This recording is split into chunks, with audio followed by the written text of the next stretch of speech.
মাওলানা কোথায় আছো মায়ার নবী এই গোলামদেরকে সরিয়া সাদের মগ গুনায় যাই গো নবীজি বসিয়া আল্লাহুম্মা সাল্লি আলা সাইয়্যিদিনা মাওলানা ওয়া আলা আলি সাইয়্যিদিনা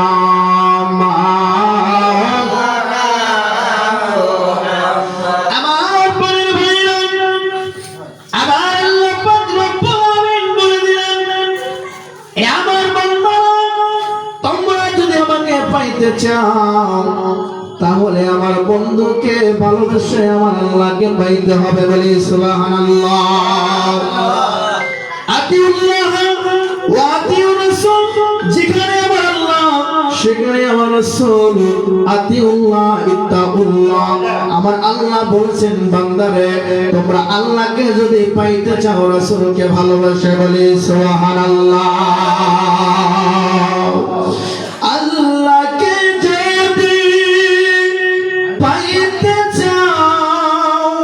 হযরতকে ভালোবেসে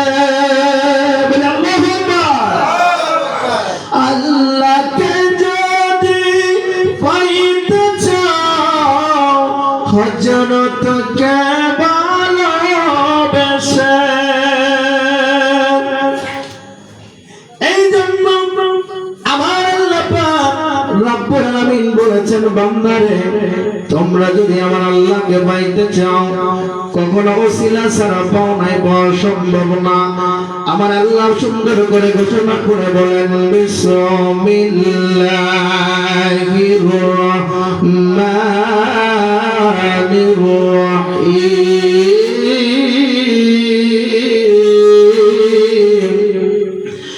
ইয়া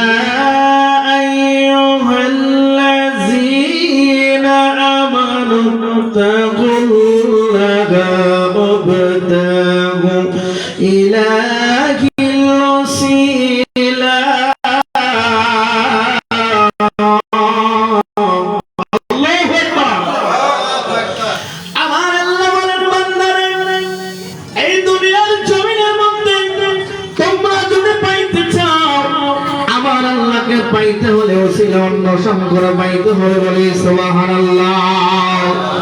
তাহলে বোঝা গেল আল্লাহকে ভালোবেসে কোরআন শরীফের মধ্যে আছে আল্লাহ পাক বলেছেন ওসিলা মাধ্যমে আমার আল্লাহকে পাওয়া সম্ভব। কথা বলেন ঠিক কিনা?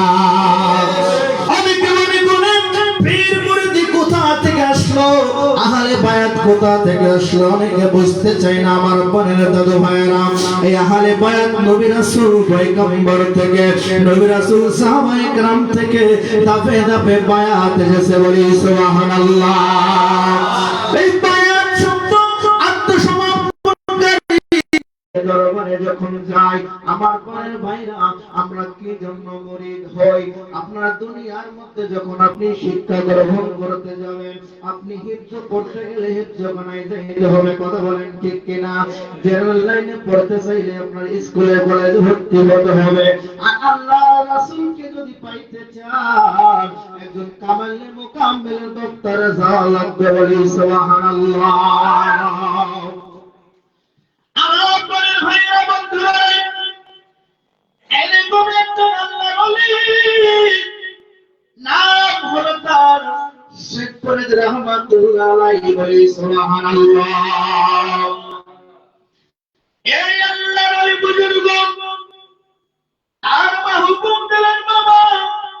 তুমি দুনিয়া থেকে অনেক অর্জন করেছো।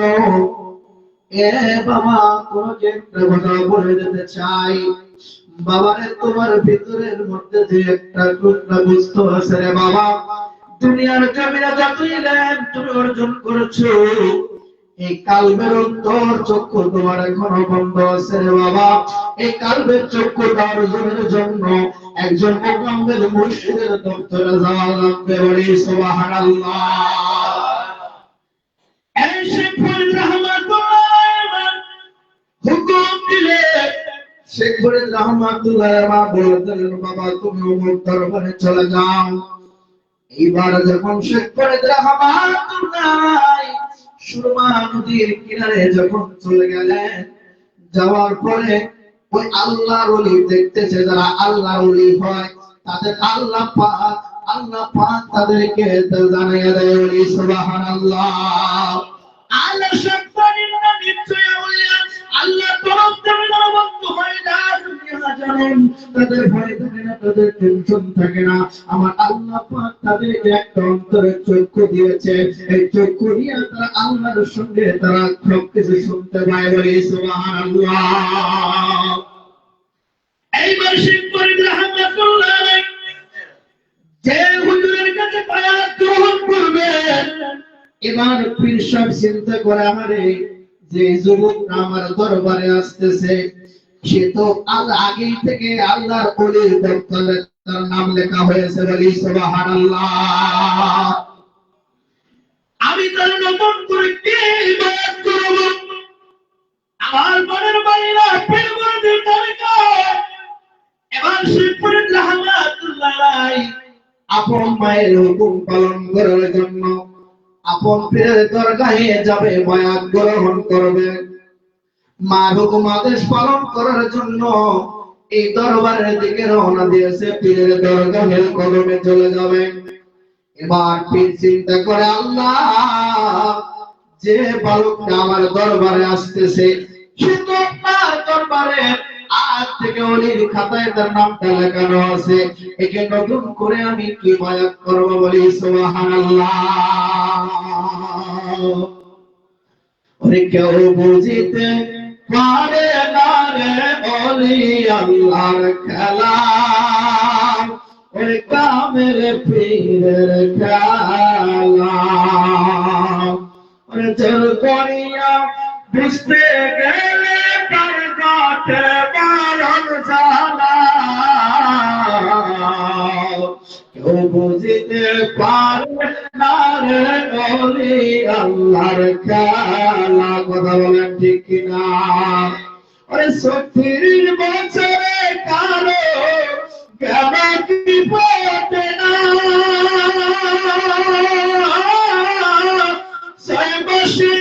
কালে আমার বাইরে ষোলো আনা মুর্শিদ, বাইরে ষোলো আনা। ওরে যারে খুশি তারে দিয়া মিলায় তো পীরের মালা। বলেন যারে খুশি তারে দিয়া মিলায় তো পীরের মালা।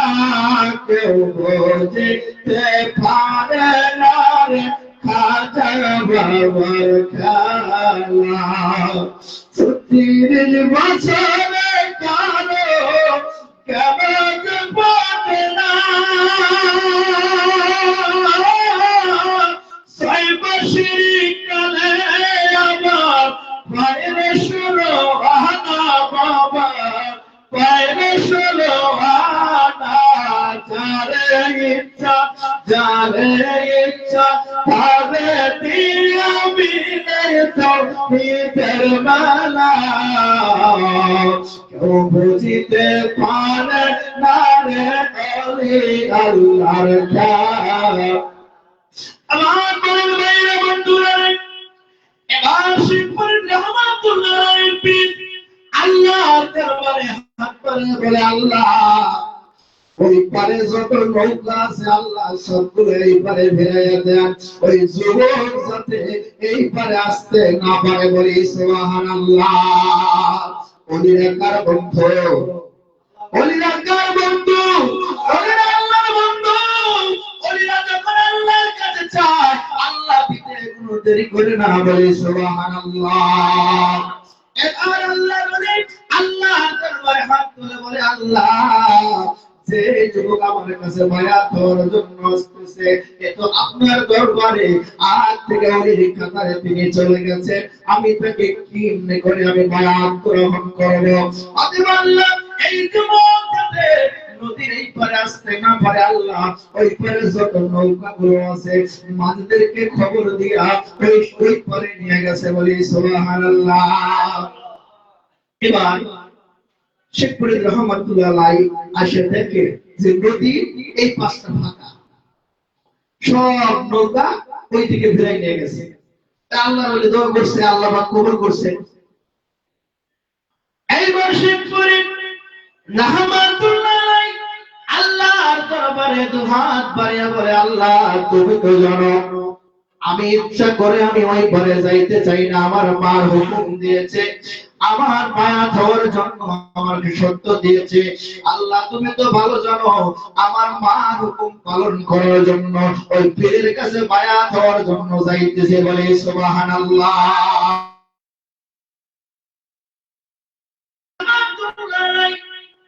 এই জাদু মায়া দেখবে ছোট বলাই আমরা কাগজ দিয়ে নৌকা তৈরি করি, কথা বলেন ঠিক কিনা? এই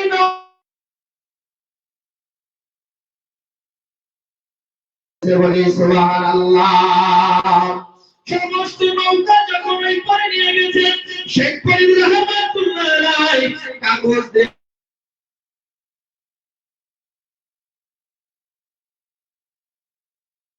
ওই খাতিরে সব নৌকা পারে নিয়ে গেছো, ওই বলে রসিলা করে এই নৌকার উপরে চললাম, আমারে ওই পারে নিয়ে যাও, বলে সুবহানাল্লাহ। এবার আল্লাহ বলে দেখতেছে ওই যুবক কাগজের নৌকা বানাইয়া কাগজের মধ্যে উঠাইয়া যখন সাগর পাড়ি দেয়, এবার আল্লাহ বলে দেখতে বলে, আল্লাহ আমি তো ভাবছিলাম ওই যুবক আসতে পারবে না আল্লাহ, কিন্তু দেখলাম ওই যুবক রওনা দিয়েছে, আল্লাহ সে যেন আসতে না পারে, তার নদীর মধ্যে শুধু ঘোরান আর ঘোরান, বলি সুবহানাল্লাহ। এইবার নৌকা সামনের দিকে যায় না, আল্লাহ বলে দোয়া করেছে, জানালা দিকে তার কাজে চক্ষু দিয়ে দেখে যুবক নদীর মাঝখানে আসছে, যখন আল্লাহর দরবারে দোয়া করলেন, আল্লাহ সঙ্গে সঙ্গে কবুল করলেন, নৌকা শুধু ঘুরে। এবার শেখ ফরিদ রহমাতুল্লাহ আলাইহি ডাক দিয়ে বলে, আল্লাহ যেই লোকটা মাথা বাহির করে আমাকে ঘোরার জন্য হুকুম দিয়েছেন, আল্লাহ আল্লাহ তুমি তার মাথায় দুইটা শিং দিয়ে দাও, বলি সুবহানাল্লাহ। এইবারে আল্লাহ বলেন দুইটা শিং কোথায় গেলেন? এবার বলতেছে আল্লাহ এই কেমন ব্যাপার হলো? এবার আল্লাহ বলে তুমি দোয়া করছো, তোমার দোয়া কবুল করেছি, ওই দোয়া করছে আমি দোয়া কবুল করেছি, তোমার কথাও রেখেছি তোর কথাও রেখেছি, বলি সুবহানাল্লাহ। অনিরাকার বন্ধু, অনিরাকার বন্ধু, আল্লাহর বন্ধু, আল্লাহ সাবধান ইন্না দিচ্ছে আউলিয়া, আল্লাহর তরফ থেকে যারা বন্ধু হয় তার কোনো ভয় থাকবে না, তাদের কোনো টেনশন থাকবে না। আমরা যে নামাজ পড়ি, নামাজের মধ্যে আল্লাহ আলা ব্যবহার করে নাই, আমরা হজ করতে যাই, হজে আল্লাহ আলা ব্যবহার করে নাই, আমরা নামাজ পড়ি, নামাজে আল্লাহ আলা ব্যবহার করে নাই। তার বন্ধুর ব্যাপারে আল্লাহ সাবধান, আল্লাহ সাবধান, এই আওয়াজটা তিনি করেছেন, বলে সুবহানাল্লাহ। এইবার আল্লাহ বলে আল্লাহ এক কোন খেলা। এবার তিনি বললেন, আল্লাহ আমি যাকে ওই সাগরের মধ্যে ঘোরার হুকুম দিয়েছিলাম, আল্লাহ তুমি খুঁটিটা থামাইয়া দাও, বলি সুবহানাল্লাহ। এবার শেখ ফরিদ রহমাতুল্লাহ আলাইহি বলে, আল্লাহ যেই মানুষটা ঘর থেকে পেছ লাগাইছে, এবার আল্লাহ ওই মানুষটার আকল হয়েছে, আল্লাহ শিং দুইটা তুমি উঠাই না, বলি সুবহানাল্লাহ। এবার তার শিং চলে গেলেন। এবার শেখ ফরিদ রহমাতুল্লাহ আলাইহি নদীর ওই পারে চলে গেলেন। যাইতে যাইতে যাইতে যাইতে পীরের কদম মোবারক দরবার শরীফের সামনে যখন ঢুকতেন, এমন সময় প্রহরীকে কড়া নজর দেওয়া হলো, কিছুতেই যেন ওই যুবক আমার সঙ্গে দেখা করতে না পারে, বলি সুবহানাল্লাহ। এবার শেখ ফরিদ রহমাতুল্লাহ আলাইহি পীরের কদমে গেলেন, তার যে জাকের বাইরে ছিল তারপরে তারা বাধা দেওয়া হলো, না না হুজুর নেই, দেখা করা যাবে না, আর একদিন আছেন চলে যান। এবার শেখ ফরিদ রাহমাতুল্লাহ আলাইহি বললেন, যদি এখানে হাজার হাজার বছর অপেক্ষা করা লাগে তারপরেও আমি পীরের কদম না না ধরে আমি এখান থেকে যাব না। বলি সুবহানাল্লাহ। পীর মুরিদের করে মুসলমান আমরা আজকে বিশ্ব জাকের মন্দিরে যাই, অনেকে বলে বিশ্ব জাকের মন্দিরে গরু নিয়ে যায়, ছাগল নিয়ে যায়, আহার এই খেদমতগুলো কি করা হয়, কথা বলেন ঠিক কিনা? এই খেদমত করব মন্দিরের নয়, নবীজির কদমে হাজার হাজার যাদের মা বাপ ছিল না, ঘর বাড়ি ছিল না, এই নবীজির কাছে একগুলো লোক বাস করত, যাদেরকে আহলে সুফা বলা হতো। বলি সুবহানাল্লাহ। এই লোকগুলোর ঘর বাড়ি ছিল না, নবীজির কদমে ছিল, এরকম একজন তার কদমে ছিল যুলকারনাইন, যিনি ইসলামের জন্য তামাম ধন সম্পদ এমনকি বস্ত্র পর্যন্ত বিসর্জন দিয়েছেন। বলি আল্লাহু আকবার। একে যুলকারনাইনের চাদরওয়ালা বলা হতো। এই নবীর সাহাবী যুলকারনাইন ইহুদির ঘরের সন্তান ছিলেন, তার অট্টালিকা বড় প্রাসাদ ছিল, তিনি কোটি কোটি টাকার তিনি বিশাল দিরহাম তিনি অর্জন করবেন, তিনি সওয়ার করবেন হাঁটির পিঠে করে, এবং তিনি বিভিন্ন রাজার সন্তান ছিলেন, অর্থ সম্পদের কোনো অভাব ছিল না। কিন্তু তিনি যখন শুনতে পাইলেন ওই না মদিনার মধ্যে একজন মদিনাওয়ালা কামলিওয়ালা হাজির হয়েছে, তিনি বলেছেন আখিরি নবী, এটাকে দেখার জন্য তিনি গেলেন। যাওয়ার পরে নবীর প্রেমে পড়িয়া সঙ্গে সঙ্গে তিনি আহলে বায়াত গ্রহণ করলেন। বলি সুবহানাল্লাহ। নবীজির প্রথম মোবাইলে গেলেন, নবীজি যখন সাহাবায়ে কিরামদেরকে যখন তালিম শিক্ষা করেছিলেন, এই যুবক দূর থেকে দেখতে দেখতে এমন একটা নবীর প্রেমে পড়ে গেছে, নবীজির কলমে যা বলছে, হুজুর আপনি আমারে কলমা পড়ে এই মুহূর্ত থেকে মুসলমান করে নেন, আমি আর ইহুদি থাকতে চাই না। বলি সুবহানাল্লাহ। যে আকীদার মধ্যে এত প্রেম, যে আকীদার মধ্যে এত মহব্বত, না জানিয়ে ভিতরে আরো কত মহব্বত আছে গো নবী, আমি আর ইহুদি থাকতে চাই না, আপনি আমারে কালমা করে মুসলমান করে দেন। বলি সুবহানাল্লাহ। সঙ্গে সঙ্গে নবীর কদমে বসলেন, নবী তাকে কালমা পড়ে দিলেন, লা ইলাহা ইল্লাল্লাহু মুহাম্মাদুর রাসূলুল্লাহ। বলি আল্লাহু আকবার।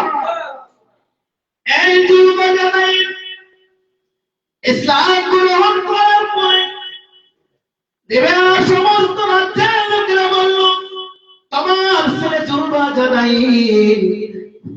তিনি ছিলেন তার নানার বাসায়।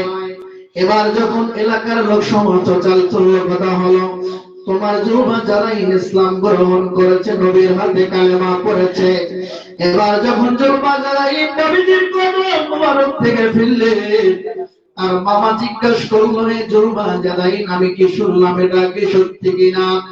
এইবার তিনি বললেন, মামা হ্যাঁ, যেটা আপনি শুনেছেন চাচা, আমি নবীজির হাতে আমি কালেমা পড়েছি, সেই নবীর কালেমার মধ্যে এত মধু, না জানি সেই নবীর প্রেমে পড়লে আরো কত মধু হবে। বলি সুবহানাল্লাহ। ওরে মুর্শিদ নামে এত মধু, মুর্শিদ নামে এতই মধু, খাইলে মধু পড়ায় না আমার মন হইয়াছে। হায় হায় মুর্শিদ নামে এত মধু, মুর্শিদ নামে এত মধু, খাইলে মধু পড়ায় না আমার মন হইয়াছে দেওয়ানা। আল্লাহুম্মা সাল্লি আলা সাইয়্যিদিনা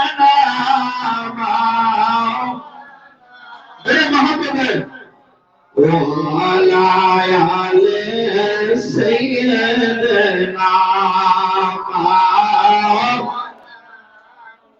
নবীজিরা এসে করতির যারা কলি যায় বিধি সাইরা দিছে বাড়ি ঘর চার কহিরাছে উম্মত আল্লাহুম্মা সাল্লি আলা সাইয়্যিদ মাওলানা মুহাম্মদ ওয়া আলা سيدنا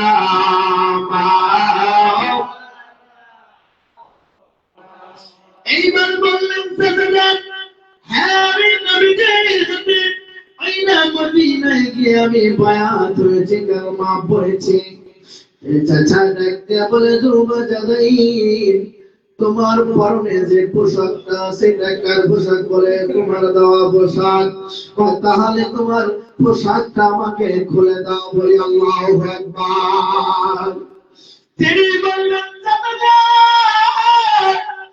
আপনি যদি আমার পরন থেকে বস্ত্রটা খুলে নেন আমি উলঙ্গ হয়ে দেবো না না আপনি এটা দিন না এবার চাচা ডাকতে বলে চুলবা জানাই তুমি একটা জিনিস মনে রাখো ওই নবীর কালেমা সারবা না তুমি ধরবা যদি তুমি না নবীর কালেমা ছেড়ে দাও তাহলে তোমাকে আমি বস্ত্র দেব টাকা দিব এই ধন সম্পদ সব তোমার ভাগ আমি দিব তুমি যদি মুহাম্মাদের কালেমা না ছাড়ো তাহলে তুমি কোনো বিন্দু পরিমাণ ছাড়া পাবে না বলি আল্লাহু আকবার এই জুলবা জানাই আল্লাহ না জীবন চলে যাবে ওই মদিনা ওয়ালার আমি কালমা সারব না বলি সুবহানাল্লাহ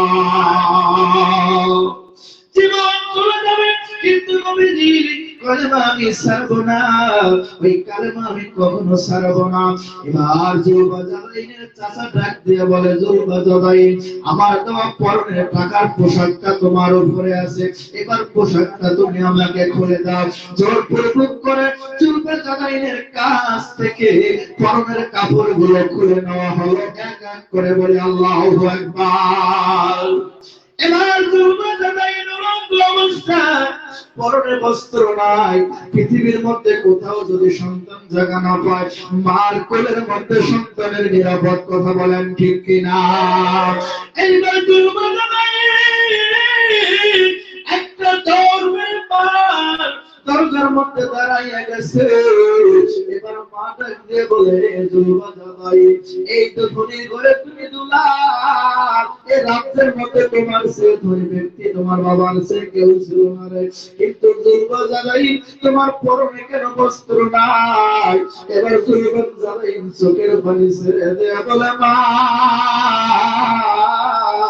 ওই না মদিনা ওয়ালার কালেমা পড়ার কারণে ও মা আমার চাচা যান তার পরনে তার যে বস্ত্র ছিল খুলে নিয়েছে বলি আল্লাহু আকবার এবার মা একটা চাদরটাকে ছুঁড়ে ফেলে দিল যাও তুমি আমার চোখের সামনে থেকে চলে যাও এখনো সময় আছে তুমি নবীর কালেমা তুমি ফেলে যাও বলে মা জীবনে অর্থ সম্পদ বাবা সব কিছু ছাড়তে পারি কিন্তু নবীর কালেমা আমি ছাড়ব না বলি সুবহানাল্লাহ আল্লাহর নবী মায়া নবী গো আপনি নবী আমার জীবন আল্লাহর নবী মায়া নবী গো আপনি নবী আমার পরাণের পর আমার মহত অপরাধী মিজানের পাল্লায় তারা যদি হায় হায় আমার মহত অপরাধী মিজানের পাল্লায় উঠাও যদি এই গোলামদের উপায় হবে কি এই আশিকদের পাশনা শহরের সারানো এই জাকের বাসনা চরণ সারা নবী কহিল না এই গোলাম হাজির হয়েছি আল্লাহর নবী মায়া নবী গো এই গোলাম হাজির এই বড় নবীর সাহাবা এবার জুলকারনাইন বলে মা আমি সব কিছু ছাড়তে পারি মা কিন্তু আমি নবীর কালেমা আমি ছাড়ব না বলে আল্লাহু আকবার। এবার মা জনম করে বাড়ি থেকে এবার একটা চাদর টান দিয়ে ছড়ে ফেলে দিলেন। হে জুলকারনাইন তুমি চোখের সামনে থেকে চলে যাও। ওই জুলকারনাইন তার পরনে কোনো বস্ত্র ছিল না, ওই পা দেওয়া চাদর পরিধান করে কাঁদতে কাঁদতে নবীজির কদম মোবারকে চলে গেছেন। জোরে বলি আল্লাহু আকবার। এবার নবীজি বলেন এ জুলকারনাইন তুমি তো ধনী করে মৃত্যু ধনী করে ধনী দুলা তোমার পরনে এই অবস্থা কেন? তিনি বলছেন ইয়া রাসূলুল্লাহ ইয়া হাবিবাল্লাহ নবী আপনার কদমে কালেমা পড়ার কারণে আমার চাচারা মারা আমার তাদের দেওয়ার টাকার বস্ত্র করে নিয়েছে। আমি বলেছি পৃথিবীর সমস্ত কিছু ভুলে যেতে পারি, জীবন চলে যেতে পারে, কিন্তু আমি মদিনাওয়ালার নবীর কদম ছাড়ব না বলি সুবহানাল্লাহ। আমার পরে ভাইরা বন্ধুরা আমার যে কথা বলতেছি না এই দুই তিন কয়েকটি আলোচনা করতে চাই। আমার হুজুর কেবলা করে রেখে যাওয়া বিনমন আল্লাহ দিয়ে ভাইজান মুজাদ্দিদ সাহেব থেকে আমাদের মাঝে একটা প্রতিষ্ঠান প্রতিনিধি করে পাঠাইছেন এবার নাই। এবার হুজুর কেবলা করে আগামী দিনে যে কথাগুলো ছিল তারা বলছেন হুজুর কেবলা জানের হুকুমে আমার মিয়া ভাইজান মুজাদ্দিদ সাহেবের হুকুমে আমি আপনাদের মাঝে কথাটা প্রচার করে দিতেছি। কথা বলেন ঠিক কিনা? আজকে বিশ্ব জাকের মঞ্জিল থেকে আমাদের বিভিন্ন সময় বিভিন্ন ডিপার্টমেন্টের খেদমতের তাগিদ আছে। আমরা করব কি করব না? করব কি করব না?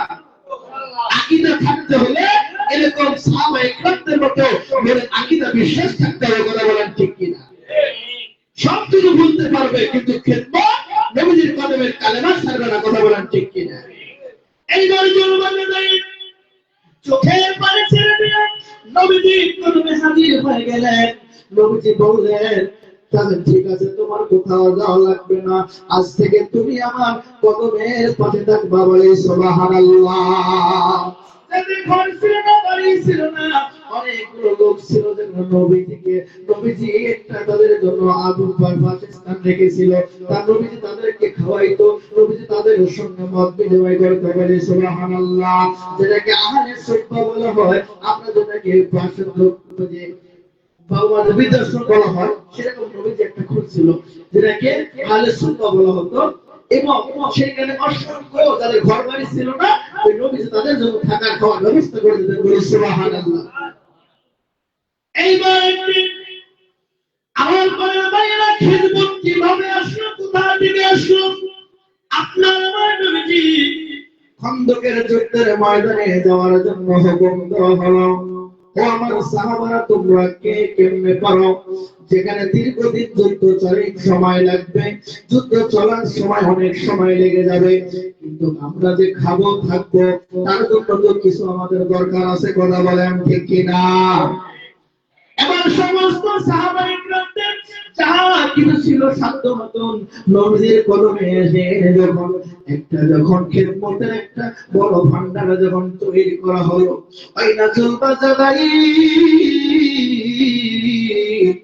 ওই না মদিনা এক পাশে থেকে ঢুকরাইয়া অজর নয়নে কেঁদে কেঁদে কান্নাতে বুক ভাসায় বলে আল্লাহু আকবার।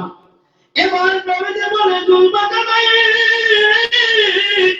তুমি যদি এইভাবে কান্না করো আমি নবী সইতে পারবো না।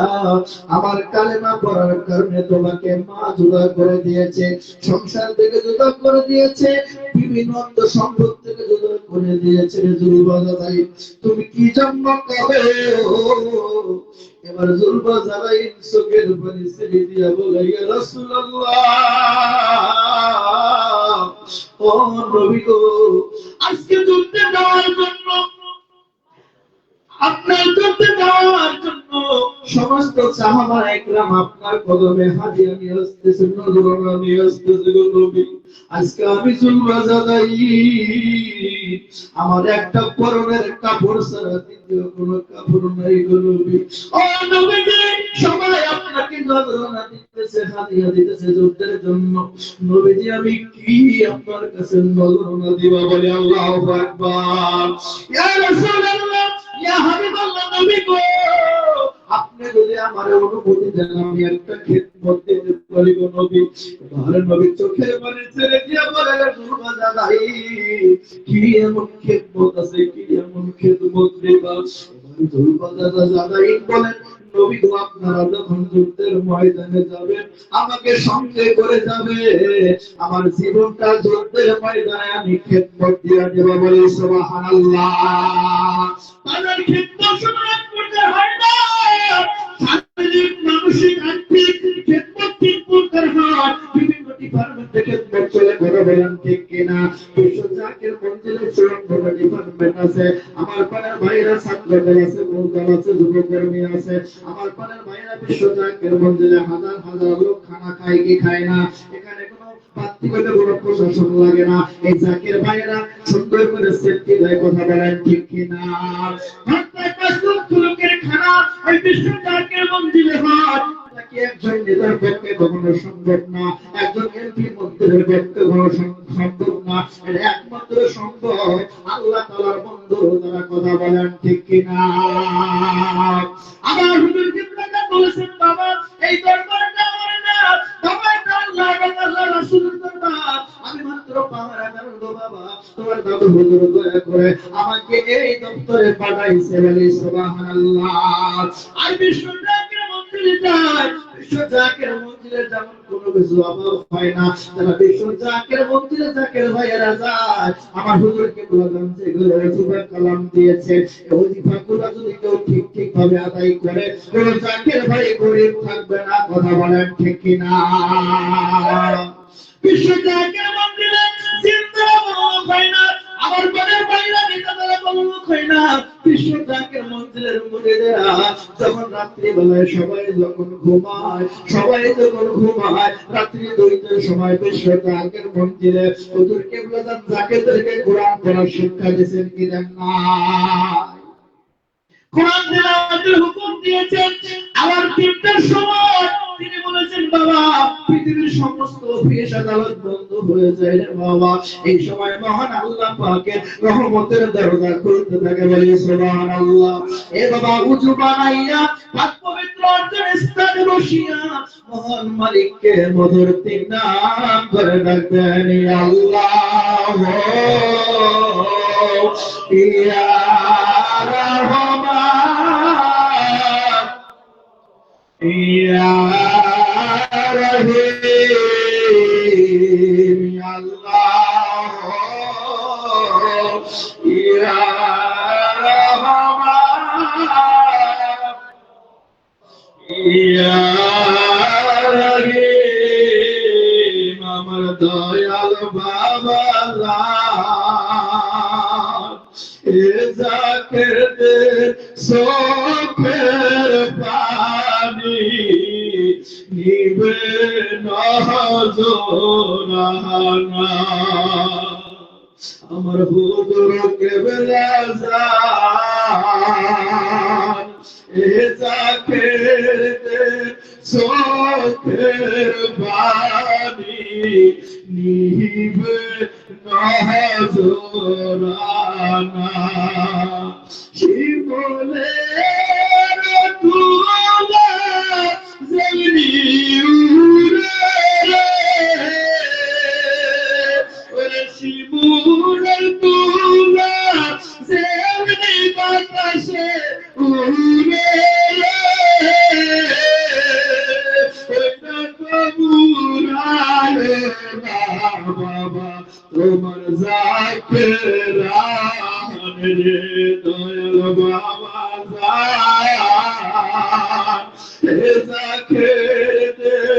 চোখের পানি নিবে নজরানায় আল্লাহ ইয়া রহমান ইয়া রাহিম। আবার হুজুরকে রাতে দিনটা সময় শিক্ষা দিয়েছে, কোন জায়গায় বাইরে চোখের পানি ছেড়ে দিয়ে আল্লাহর দরবারে কান্দে 3 নাম ধরে আল্লাহ আল্লাহ আমরা গুনাহগার কোটাল বোঝা মাথায় নিয়ে তোমায় ডাকতেছি, দেখবেন আল্লাহ পাক একদিন না একদিন আপনার দোয়া কবুল করেছে, বলি সুবহানাল্লাহ। বিশ্বজাকে মন্দিরে এরকম আমল হয়, ফজরের পরে পাক কালাম ফাতিহা শরীফ পড়া হয়, খতম শরীফ পড়া হয়। সময় সংকীর্ণের জন্য একটু কথা সংক্ষেপ করে বলতেছি। আমার পরের ভাইরা 5 ওয়াক্ত নামাজের মধ্যে 6 রাকাত নফল নামাজ পড়া হয়, কথা বলেন ঠিক কিনা? এবং 500 বার দরুদ শরীফ ঈশা নামাজের পর মদিনাওয়ালা কামনেওয়ালার কাছে হাদিয়া শরীফ 500 বার দরুদ শরীফ নগরনা না দিয়া আমার জাকির ভাইরা কখনো ঘুমায় না, কথা বলেন ঠিক কিনা? এইরকম আমল করে জাকির ভাইদের অভাব থাকে না, অনাটন থাকে না, ব্যবসা বাণিজ্য করে ব্যবসার মধ্যে আল্লাহ পাক বরকত দান করে, বলি সুবহানাল্লাহ। এই বিশ্ব জাকির মন্দিরে হাজার হাজার লক্ষ টাকায় আমার পরের ভাইরা বন্ধুরা আপনার 10 টাকা দিয়ে বিশ্ব জাকির মন্দিরে মেহমানদারি করা সম্ভব হবে না, আপনার 5 টাকা দিয়ে মেহমানদারি করা সম্ভব হবে না। আপনি চান আপনার বাসায় যদি কোনো মেহমান আসে, আপনার পকেটে টাকা নাও থাকলে যাবেন তাকে আপ্যায়ন করার জন্য, কথা বলেন ঠিক কিনা? আর বিশ্ব জাকির মন্দির লক্ষ লক্ষ লোক খানা খায়, 10 টাকা 20 টাকা নজরানা দিয়ে দে বাবা। আমরা এক মুষ্টি চাউল রাখা হয়, এই চাউলটা গোডাউনে করা হয়, গোডাউনের পরে কোটি কোটি লোক খানা খায়। ওই ওলি আল্লাহর দরবারে অসংখ্য ওলি আউলিয়া তারা আসে। যদি একটা আপনার কবরে যদি তার যদি আপনার পেটের ভিতরে যায় আর যদি দোয়া করে আল্লাহ এই খানাটা খাইলাম, তার খিদমতের মধ্যে বরকত দিয়ে দাও, ওলিরা কার বন্ধু? আল্লাহর বন্ধু। আপনাদের দোয়া করতে দেরি হয়, আল্লাহ পাক কবুল করতে দেরি হয় না। ওই এক মুষ্টি চাউলের বদলতে আপনার তকদির আপনার খুলে যাবে, বলি সুবহানাল্লাহ। তাহলে বোঝা গেল খিদমত করা দরকার আছে কিনা? বিশ্ব জাকির মন্দির 2026 সাল 10/11/12 ঘোষণা হয়ে গেছে। আমার বোনের ভাইয়েরা, আপনারা যারা আছেন জাকির ভাইয়েরা, মন দিয়া দিল দিয়া খেদমত করবেন কি করবেন না? খেদমত কয় প্রকার? আত্মিক, শারীরিক, মানসিক, কথা বলেন ঠিক কিনা? যুবকরা এই জীবন দিয়ে খেদমত করছে, আবু বকর ইসলামের জন্য বেরিং করে দিয়েছে, কথা বলেন ঠিক কিনা? আমার বোনের ভাইয়েরা খেদমত করলে এইভাবে করতে হবে, তাহলে বোঝা গেল খেদমত করে নতুন জিনিস না, এটা নবীদের আমল থেকে, সাহাবায়ে কেরামদের আমল থেকে এই খেদমতটা এসেছে, বলি সুবহানাল্লাহ। এবং মহব্বত দরুদ পড়ি, আল্লাহুম্মা সাল্লি আলা মাওলানা মুহাম্মদ ওয়া আলা আলি সাইয়্যিদানা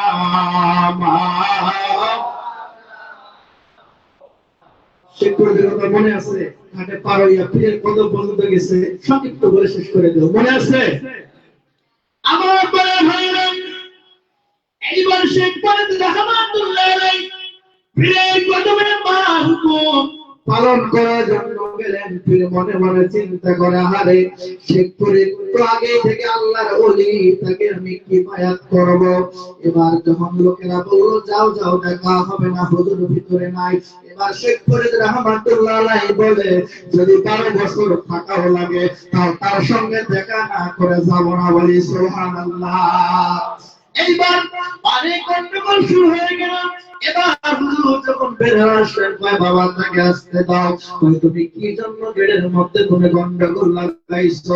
কয় হুজুর আপনি তো সবই জানেন, আমার মা হুকুম দিয়েছে আপনার কাছে বায়াত হওয়ার জন্য, বলি সুবহানাল্লাহ। হুজুর আপনার কাছে যদি আমি বায়াত না হই, কাল কিয়ামতের ময়দানে কোনো আমি সঠিক পথ পাবো না গো হুজুর। হুজুর বললেন, তুমি তো আমার কাছে বায়াত হবা, কিন্তু আমার কিছু শর্ত আছে, বলি সুবহানাল্লাহ। হুজুর ঠিক আছে সত্য মানবো, কিন্তু মা হলো আদেশ পালন করবো। এবার হুজুর বলতেছে শেখ করে দিলে তুমি পারবা না। এবার শেখ করে বললে না হুজুর আমি পারবো, বলি সুবহানাল্লাহ। এবার বলতেছে ঠিক আছে আমার ভেতরে তোমাকে 12 বছর খেদমত করতে হবে, বলি সুবহানাল্লাহ। কয় বছর? 12 বছর খেদমত করবে। প্রতিদিন রাত্রি 3টার সময় আমি যখন তাহাজ্জুদের নামাজ পড়ব শেষ করে তুমি প্রতিদিন গরম পানি করে দিবা। একদিন যদি দেরি হয় আবার প্রথম দিন থেকে শুরু হবে, বলি আল্লাহু আকবার। শিবপুরি করলেন ঠিক আছে আল্লাহ পাক যদি রহমত করে আমি দিব, বলি সুবহানাল্লাহ। এবার বললে গভীর চিন্তা করে দেখো যদি 12 বছরে এবার 12 যদি তোমার 12 বছরে যদি একটা দিন যদি মিস্টেক হয়ে যায় হুজুর পানি যদি না পাই সে ঘুরে দিলে আবার প্রথম দিন থেকে তোমাকে খেদমত করতে হবে। বলতেন হুজুর ঠিক আছে আমি পারবো। এবার এই সন্ত নিলেন তিনি 12 বছর হুজুরের কদমে গোলামি করবে। বাবা আমার সংক্ষিপ্ত কথা আমি বলে দিলাম। এইভাবে প্রথম মাস দ্বিতীয় মাস তৃতীয় মাস যাইতে যাইতে দেখো 11 বছর 11 মাস 29 দিন হয়ে গেছে, বলি আল্লাহু আকবার। একদিন অবশ্যই পড়বে রাত্রে 3টার সময় গরম পানি, কখনো উযু করার পানি কখনো বিকল্প হয় নাই, বলি সুবহানাল্লাহ। এবার রাত্রে গভীর বেলায় হুজুর চিন্তা করে আল্লাহ কালকা তো তার 12 বছর পূর্ণ হবে গো আল্লাহ। ও আল্লাহ কালকা যদি সে তাহাজ্জুদের সময় যদি আমার হুজুর পানিটা গরম করে দিতে পারে তাহলে তো আমি তাকে মুরিদ করা লাগবে গো আল্লাহ। ও আল্লাহ তুমি তো জানো সে আল্লাহর ওলি, আজ থেকে তোমার দরবারে নাম লেখা। অতএব আল্লাহ কালকে যখন তাহাজ্জুদের সময় আসবে আল্লাহ ওই আগুন যেন কখনো শেষ করে না হয়, বলি সুবহানাল্লাহ। আল্লাহ পাক দোয়া কবুল করে নিলেন। এবার সম্পর্কে রাহমাতুল্লাহ আলাইহি তাহাজ্জুদের সময় উঠলেন তখন তিনি গরম পানি গরম করার জন্য আগুনে যখন চুলার ধারে গেলেন। আমার বোনের ভাইয়েরা দেখবেন যে ভারতের একটা ম্যাচ আছে না, যখন ডেম হয়ে যায় পোকা মারা শুকনো পড়ে যায়। এবার সে পরে যখন আগুন জ্বালাইতে যায় এবার তুলা খুশে খুশে পড়ে যায়। এবার সে করে ডাক দিয়ে কয় আল্লাহ প্রথম দিন আসার সময় যে মানুষটা পেছ লাগাইছিল আল্লাহ বুঝতে পারেছে আজকে একই লোকটা পেছ লাগাইছে। ও আল্লাহ আমি তোমার কাছে আমি গোলাম, তোমার কাছে আমি আরজি গো আল্লাহ। আজকে যার কাছে আমি আজকে আপনার কদমে তার হুকুমে পানি গরম করার জন্য আসলাম গো আল্লাহ। তুই যতক্ষণ পর্যন্ত পানি না গরম হবে আল্লাহ ততক্ষণ পর্যন্ত তাহাজ্জুদের ওয়াক্ত তুমি কখনো পার করে দিও না, বলি সুবহানাল্লাহ। এইবার পীর ঘোরাঘুরি খায় ব্যাপার কি? দাদু তো সময় হয় না দেখি এবার সে ঘরে উপাস্য করে এমনি সময় শীত করে রাহমাতুল্লাহ আলাইহি নদীর কিনারে গেলেন। প্রচন্ড ঝড় উঠতে করে তিনি দেখতে পাইলেন ওই নদীর মধ্যে দিয়া অনেকগুলো কীটনি কলার ফেলা দেখা যায়। এবার থেকে চিন্তা করলে নদীর এই পারে কোনো আগুন নাই। ওই রাত্রে বলে আল্লাহ নদী দোয়া করেছে আল্লাহর কাছে আল্লাহ এইবার যদি একটা দিন যদি তাহাজ্জুদের পানি গরম করে দিতে পারে কালকে তো তাকে আমার মুরিদ করা লাগবে। আর আমি যদি তাকে মুরিদ করাবো আল্লাহ আমার থেকে তো তার দরকার আরো উপরে, বলি সুবহানাল্লাহ। আমার হুজুরকে লাগান বলেছেন বাবা এখন আলে বরাবর থেকে সাধারণ জাকির বাবা অনেক অনেক উচ্চ ভাবে চলে গেছে। তোমরা হয়তো দেখো বাবা তোমরা তোমাদের সেই অন্তর চক্ষু নেই বাবা। এই জন্য দরবার শরীফে আমরা যখন যাই দেখবেন কারো গায়ে ধাক্কা লাগলে বই ভয়াল ভুল হয়ে গেছে, কেউ কারো গায়ে ধাক্কা লাগে না, কারোর সঙ্গে ধাক্কা ধাক্কি করি না। ভুলে যদি পা লাগে ওই ভয় আপনি ব্যথা পাইছেন কিনা কথা বলেন ঠিক কিনা? আমার হুজুর কিবলা বিশ্ব জাকের মঞ্জিলে এরকম আদব শিক্ষা দিয়েছে কথা বলেন ঠিক কিনা?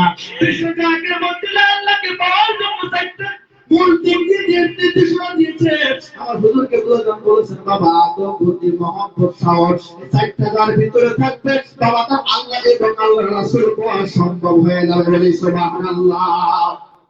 এইবার সে করে রাহমাতুল্লাহ বলে আল্লাহ যে মানুষটা পেছ লাগাইছে আল্লাহ যতক্ষণ পর্যন্ত না পানি গরম করবো আল্লাহ অতক্ষণ পর্যন্ত তাহাজ্জুদের উত্তর তুমি কইরা দিও না, বলি সুবহানাল্লাহ।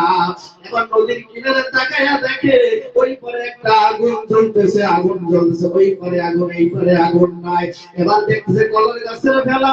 এবার যখন শেখ ফরিদ রাহমাতুল্লাহ আলাইহি যখন তিনি ফিরাইলেন দেখলেন এটা কোনো ফেলা না, এটা শুধু লাশ আর লাশ, বলি আল্লাহু আকবার।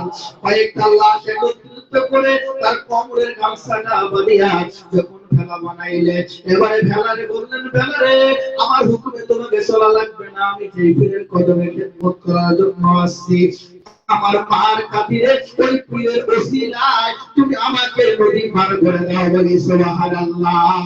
এবার ভেলা সুন্দর করে পার হয়ে গেছে, বলি সুবহানাল্লাহ। এবার পার হয়ে দেখতে পাইলে ওই নদীর কিনারের মধ্যে একটা অনেক সুন্দর বাড়ি, মিটি করে কোণের মধ্যে যেমন আগুন জ্বলতেছে। এই শেখ ফরিদ রাহমাতুল্লাহ আলাইহি একটা দরজায় টোকা দিয়া বলে, মা ও মা, কে গো তোমরা? মা আমাকে একটু আগুন দাও, বলি সুবহানাল্লাহ।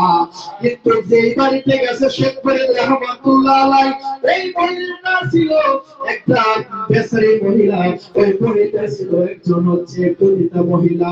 তার যখন দরজা খুলছে, এই দরজা খোলার সঙ্গে সঙ্গে ওই মহিলাটা শেখ ফরিদ রাহমাতুল্লাহ আলাইহির চেহারা দেখে প্রেমে পড়ে গেছে, বলে নাউজুবিল্লাহ। এইবার মহিলাকে বলে, মা আপনি আমার একটা আগুন দিয়ে সাহায্য করেন মা। আমি 11টা বছর আমি 11টা মাস 29 দিন আমি খেদমত করেছি বাবা। ও মা, আপনি যদি আগুন না দেন তাহলে তো আমার সারা জীবনের আমার আমল হবে তা হয়ে যাবে। এবার মহিলাটা ডাক দিয়ে বলে, এ যুবক, তুমি যদি আমার সঙ্গে যদি কুকর্মে লিপ্ত হও তাহলে আমি তোমাকে আগুন দিতে পারি। কি করতে পারি? মহামতি মধ্যে পড়ে গেলেন।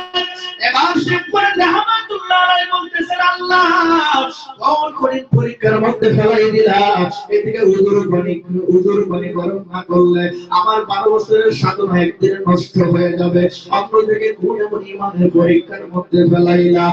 এবার আল্লাহ দরবারে দোয়া করে, এবার মহিলা কোনো কিছুতেই মানে না, কয় না না, তুমি যদি আমার সঙ্গে যদি ঐক্য করো তাহলে আগুন দিব, তাছাড়া দিব না। এবার যুবক বললেন, না আমি এই সমস্ত কাজ আমি আল্লাহর সঙ্গে আমি করতে পারবো না, আল্লাহ দরবারে আমি কাজ করে দাঁড়াইতে হবে। আমার ঘরের ভাইরা এক সময় যখন মহিলাটা বলল, ঠিক আছে তোমার আমার সঙ্গে জিনা করতে হবে না, কিন্তু আমার একটা কথা আছে, তোমার যদি একটা চোখ দিতে পারো তাহলে আমি তোমাকে আগুন দিতে পারি, বলি সুবহানাল্লাহ। কি বলো? চোখ একটা দিলে তোমাকে আগুন দিতে পারি। এবার এই যুবক শেখ ফরিদ রাহমাতুল্লাহ আলাইহি তিনি রাজি হয়ে গেলেন। এবার মহিলা চিন্তা করে, কি এমন যুবক রে, তুমি কার মায়ের সন্তান রে যুবক, আমি এতক্ষণ থেকে তোমাকে অনেক প্রস্তাব দিলাম, তুমি রাজি হইলা না, কিন্তু যখন তোমার আগুনের বিনিময়ে চোখ চাইলাম তখন তুমি চোখটা দিতে রাজি হইলা। হইতে দেরি হয়েছে, শেখ ফরিদ রাহমাতুল্লাহ আলাইহি একটা চোখ বাহির করে বলতেছেন, মা এই নাও আমার একটা চোখ, এবার আমাকে আগুন দাও। এবার যখন আগুন নিয়ে বাইর হয়েছে, এমন একটা বাতাস হচ্ছে, সেই বাতাসের মধ্যে আগুন নিভে গেছে, বলি আল্লাহু আকবার। আমার দরজার সামনে দাঁড়াইছে, এবার বলতেছে, মা আমাকে আগুন দাও। এবার বলতেছে, মা আর বলতেছেন, মা আমাকে আরেকটু আগুন দাও। এবার মহিলা বলতেছেন, যুবককে আরেকটা আগুন দেবো, একটা শর্ত আছে, যদি তুমি আরেকটা চোখ দাও, বলি আল্লাহু আকবার। পীর মুরিদ আগুন শুনে না, পীর মুরিদ অনেক কঠিন নামের পরে ভাইরা। এবার শেখ ফরিদ রাহমাতুল্লাহ আলাইহি দ্বিতীয়বার যখন আগুন বলে, আগুন রে সাবধান হয়ে যাও, সাবধান হয়ে যাও, যে ওলির কদমে আমি আসছি ওই আর ওই ওলির ওসিলা করে বললাম, বাতাস রে তুমি কখনো যদি আগুন নিবে তার কাজ করে আল্লাহর জমিনে তোমাকে দায়ভার গ্রহণ করতে হবে, বলি আল্লাহু আকবার। যখন আল্লাহর ওলি কথা বললেন আর চোখ থেকে হাতে দিয়ে আগুনটা নিলেন, আল্লাহ যারা ভক্ত হয় তাদের ভয় নেই, তাদের টেনশন নাই, কথা বলেন ঠিক কিনা? আল্লাহর ওলিদের যে একটা অন্তর্চক্ষু আছে গো, আমরা যেমন চক্ষু দিয়ে দুনিয়া সব কিছু দেখতে পাই, যারা আল্লাহর বন্ধু হয়ে যায় তাদের কাজ গোটা খোলা হয়ে যায়। এরকম চক্ষু দিয়ে তারা সব কিছু দেখতে পারে বলে সুবহানাল্লাহ। এবার শেখ ফরিদ রাহমাতুল্লাহ আলাইহি আগুন নিয়ে বাতাস হুকুম দিয়েছে, বাতাস তুমি কার হুকুমে চলো, তুমি যার হুকুমে চলো, যে বন্ধুর হুকুমে চলো, তার ওসিলা আমাকে তুমি ওইখানে আবের আমার ফিরের কলমে নিয়ে যাও বলে সুবহানাল্লাহ। এবার বাতাস কেমন নিয়ে গেছে, এবার শেখ ফরিদ রাহমাতুল্লাহ আলাইহি ওই ফিরের হুজুর পানি যখন তিনি গরম করলেন, গরম করে প্রতিদিন শেখ ফরিদ রাহমাতুল্লাহ আলাইহি হুজুরকে পানি দিয়ে বলে হুজুর এই না আপনার হুজুর পানি। সেদিন শেখ ফরিদ রাহমাতুল্লাহ আলাইহি বলতেছেন মাথা নিচু করে হুজুর এই না আপনার গরম পানি বলে সুবহানাল্লাহ, বলে আল্লাহু আকবার। একবার শেখ ফরিদ রাহমাতুল্লাহ আলাইহি প্রতিদিন মাথা উঁচু করে ওই পীরকে পানি দিয়ে বলতেন হুজুর এই যে আপনার তাহাজ্জুদের পানি গরম করা হয়েছে। সেই দিন শেখ ফরিদ রাহমাতুল্লাহ আলাইহি মাথাটা নিচু করে বলে হুজুর এই নেন আপনার হুজুর পানি বলি আল্লাহু আকবার। এবার পীর ডাক দিয়ে বলে বাবা 11টা বছর তুমি মাথা উঁচু করে হুজুর পানি দিলা, আজকে কেন জানি তুমি মাথা নিচু করে আমাকে পানি দিলা। এবার যখন হুজুর জানতে চাইলেন শেখ ফরিদ রাহমাতুল্লাহ আলাইহি যখন মাথাটা উঠাইলেন দেখবেন শেখ ফরিদ রাহমাতুল্লাহ আলাইহি দুইটা চক্ষু তিনি দান করেছেন একটা আগুনের জন্য বলি আল্লাহু আকবার।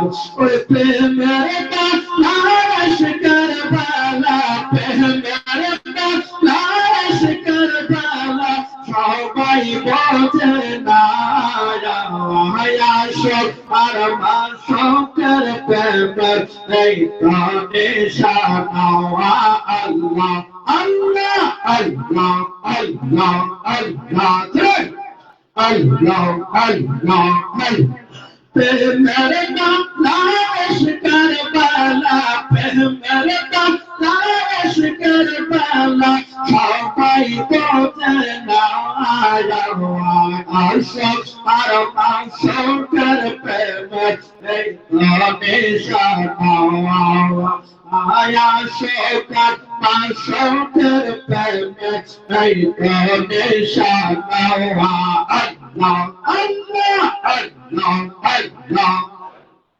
আল্লাহ আল্লাহ। तुम कोई रास मौसाना दिए तरफा खाना गाजा चले, तुम कोई रास मौसाना तरफा खाना गाजा चले, खोदा नौरा पत्थर चले, खोदा नौरा पत्थर चले সাজালে নাওয়া সব আর মাশকের প্রেমের এই তো নিশানা আল্লাহ আল্লাহ আল্লাহ আল্লাহ আল্লাহ আল্লাহ আল্লাহ প্রেম কইরা সে ইব্রাহিমী নবী এই নগরতে যায় আওতার ফলে আহকন হইতা ফলকা কেসা, আহকন হইতা ফলকা কেসা ইব্রাহিমীটা লায়া আসব আর মাশকের প্রেমের এই তো নিশানা আল্লাহ আল্লাহ আল্লাহ আল্লাহ আল্লাহ আল্লাহ আল্লাহ আল্লাহ আমার হর নবী আমার কলর হায়া আর আমার কলর হর নবী আমার কলর হায়া আর আহরাজ খেতে নামলা ছিল হাবে বলবাসা আল্লাহ আল্লাহ আল্লাহ আমার কলর হর নবী আমার কলর হায়া আর আহরাজ খেতে নামলা ছিল হাবে বলবাসা আল্লাহ আল্লাহ আল্লাহ আল্লাহ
ডিপার্টমেন্টগুলো কেমনে চলে, আমাদের আলিয়া মাদ্রাসা আছে ছয়তলা, আমাদের মসজিদ আছে, ঈদখানা আছে, আমাদের বিশ্ব জাতীয় মন্দিরে বিভিন্ন সেক্টরের মানুষগুলো আছে, প্রতিদিন না হলেও 20 থেকে 30,000 লোক খারাপ হয়, বলি সুবহানাল্লাহ। তাহলে অবশ্যই এগুলো দরকার আছে, কথা বলেন ঠিক কিনা? খেদমত কি নতুন জিনিস না? বলো ভাই, খেদমত নতুন জিনিস না, আপন পীরের খেদমত ঠিক করে রাহমাতুল্লাহ আলাইহি এর চুপ করে দেশে দিয়েছেন, কথা বলেন ঠিক কিনা? আল্লাহ পাক আমাদেরকে সকলকে বোঝার তৌফিক দান করুন, সকলে বলি আমিন। আসুন আপনার আমার যত নবী আছে সকলের ইমাম দাঁড়িয়ে দাঁড়িয়ে করি গো তাজিম দেইলা সালাম ইয়া নবী সালাম